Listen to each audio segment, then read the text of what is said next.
محمد يا رسول الله يا حبيب الله يا رسول الله يا حبيب الله يا نبي الله محمد الصلاۃ والسلام علیک یا رسول اللہ وعلی آلک و صحابک یا سیدی یا حبیب اللہ۔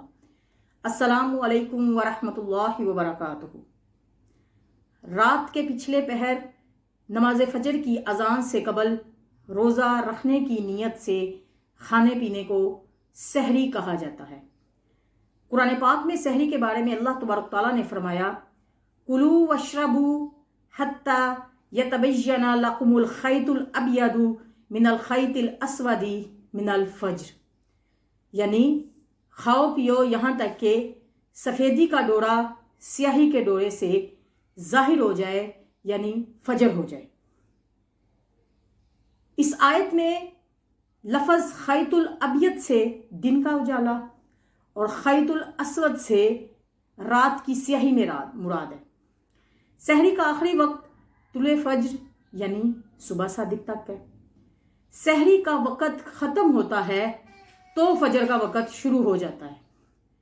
عام طور پر یہ دیکھا گیا ہے کہ لوگ اذان ہو رہی ہے جلدی جلدی اذان ختم ہونے سے پہلے کھا رہے ہوتے ہیں۔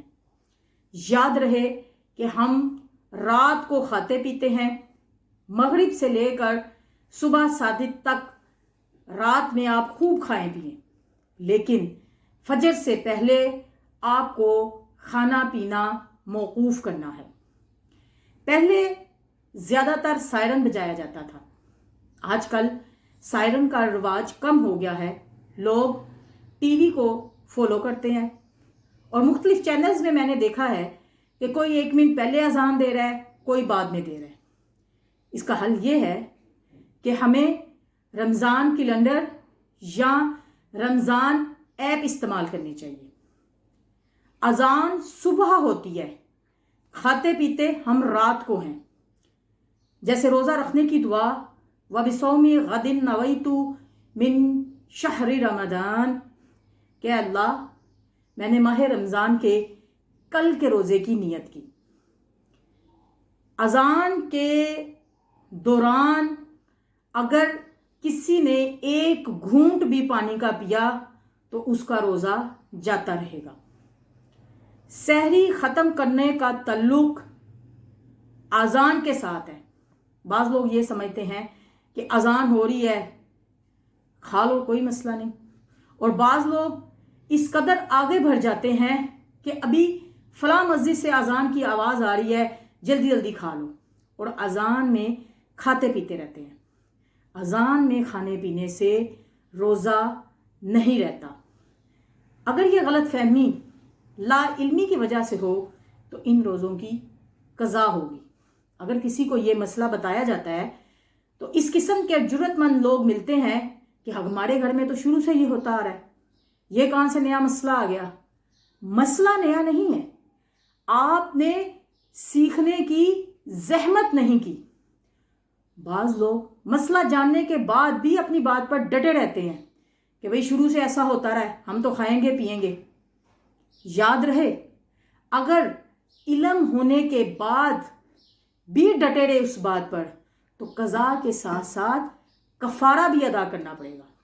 اور روزوں کا کفارہ، 1 روزے کا کفارہ یہ ہے 60 روزے مسلسل رکھنا ہے۔ اگر 1 روزہ بھی رہ گیا تو دوبارہ سے گنتی شروع کرنی پڑے گی۔ 1 روزہ بھی درمیان سے اگر کسی نے 30 روزے رکھ لیے، 1 روزہ مس ہو گیا، دوبارہ سے 1 سے پھر گنتی شروع کرنی پڑے گی۔ اور اگر روزہ رکھنے کی طاقت نہیں ہوگی تو پھر 60 مساکین کو کھانا کھلانا ہوگا۔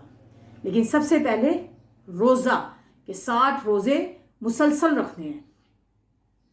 بعض لوگ بڑی جرأت مندی کے ساتھ شریعت کو اپنے ہاتھوں سے لے کر اور شرعی مسائل کو خود فیصلہ کرنے لگ پڑتے ہیں، اور ان شرعی مسائل کی بنیاد اپنے گھر کے رسم و رواج اور دوسرے لوگوں کا عمل بتاتے ہیں کہ بھئی وہ بھی ایسے ہی کرتے ہیں۔ مسئلے کو سمجھنے کی کوشش کریں، مسائل کو قرآن و شریعت کے مطابق حل کریں اور ان کے مطابق اپنی زندگیوں کو گزاریں، کسی لوگوں یا کہیں سنی بات پر عمل نہ کریں۔ اللہ تعالیٰ ہم سب کو شرعی مسائل کو سمجھ کر ان پر عمل کرنے کی توفیق عطا فرمائے، آمین ثم آمین۔